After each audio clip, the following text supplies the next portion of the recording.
News. Thank you, Chuck. And we're joined on the phone by our Congressman Carlos Curbelo, who represents the Florida Keys. Morning, Carlos. Ron, good morning to you. Good morning to Chuck. Mr. Congressman. Well, we understand you're going to be in a marathon this morning. That's right. There's a Keys Strong and a Good 360 Furniture donation event. This group, Keys Strong, led by Elmira Leto and Patsy Pastor, who's done great work as well, is really doing their best to help those families and individuals who are still struggling in the Florida Keys to bring their lives back to normal. So we'll be out there. Starts at 11 a.m.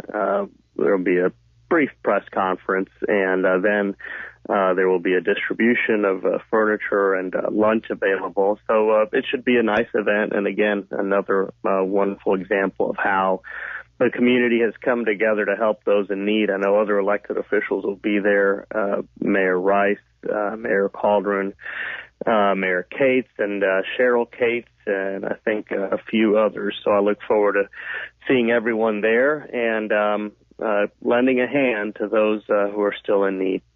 Well, speaking of still in need from Hurricane Irma, the Keys, local municipalities in the county are still looking for reimbursement for expenditures from Hurricane Irma from FEMA in the state of Florida.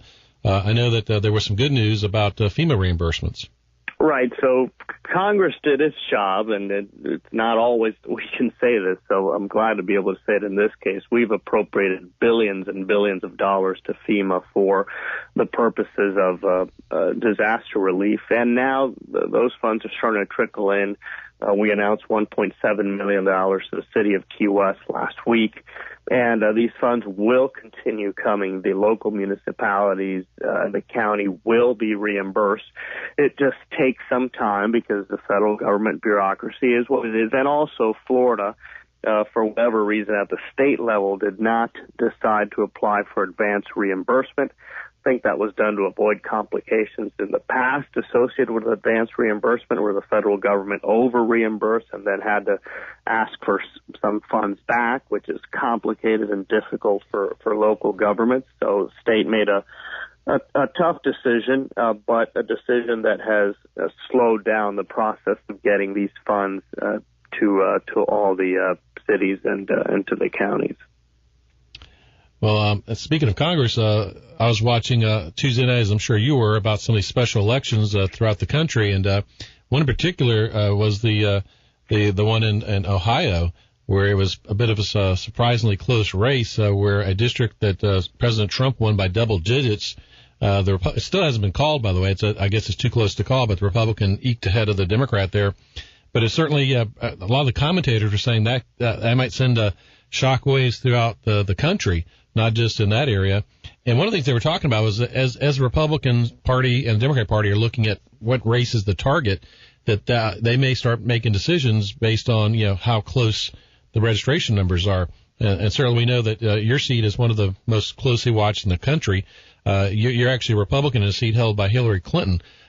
What kind of response did you get from folks working on campaigns to the Tuesday elections, and do you think it'll have any impact on your race? Yeah, Ron, I think the dynamic that we're starting to see is that all of the white suburban districts, especially in the Midwest and in the Northeast, are going to be swing districts in this upcoming election.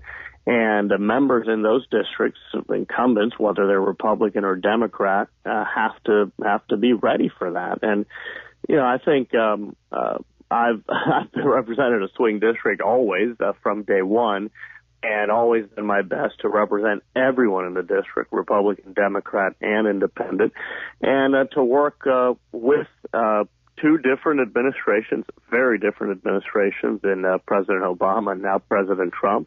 And I think every member's got to be focused on doing what's best for their district and make sure they're honestly and effectively representing their communities. And people know me, I call it honest. I was asked by the Miami Herald editorial board yesterday, how do you deal with this administration? And I said exactly the same way I dealt with the previous administration. When I agree with the president, I work with the president. That was the case with President Obama. It's the case with President Trump now. When I disagreed with President Obama, I was open about it, and I opposed some of his policies. And when I disagree with President Trump, I do the same. So that's what I think a member of Congress should be, regardless of party, regardless of what part of the country they're representing. And I think those who haven't, those who have fallen into being an either generic Democrat or generic Republican,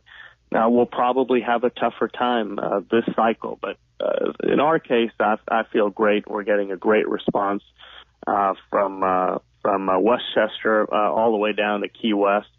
And I just feel confident and optimistic about this coming election. You know, it's interesting because I don't always believe everything I read, but I think it was a Mother Jones a while back that said you were the first Republican congressman to call for the impeachment of President Trump. Is that an accurate story? Well, no, that's a little misleading.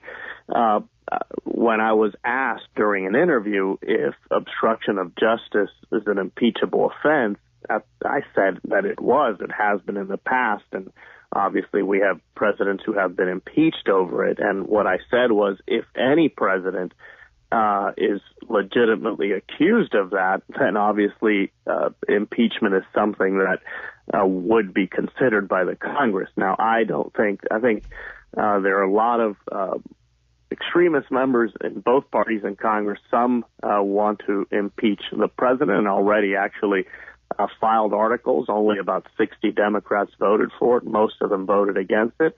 And then we had more recently a group of Republicans in the House who wanted to impeach Rod Rosenstein. And all of these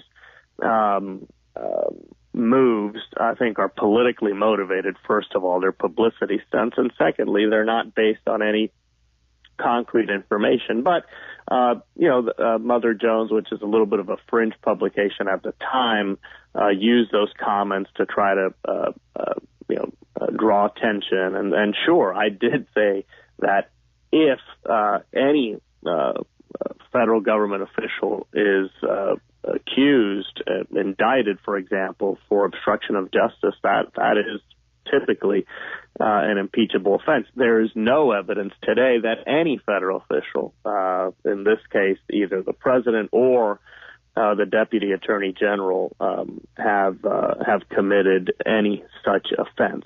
So all of that is just premature and politically motivated, and I think everyone needs to sober up and just focus on the facts and do right by our communities in the country.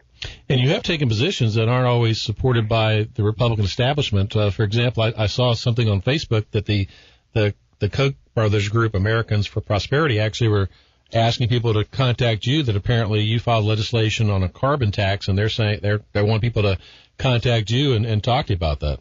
Yeah, I discussed that bill with Bill a couple weeks ago on your air, and I think it's a very interesting concept that's drawing a lot of attention from both Republicans and Democrats. What we're proposing is a repeal of the gas tax. Instead of taxing people at the gas pump, we start pricing carbon, and with the additional revenues, we invest almost $1 trillion in American infrastructure, roads, bridges, public transportation, which we need all over this country.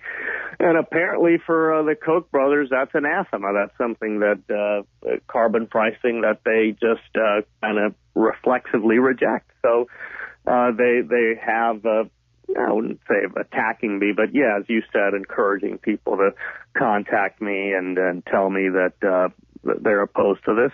Quite frankly, I haven't heard from very many people. I think a lot of people who I've explained this to are actually intrigued by it and think that it's a solution that could work, help reduce carbon dioxide emissions and protect environmentally sensitive areas like the Florida Keys and other parts of our state.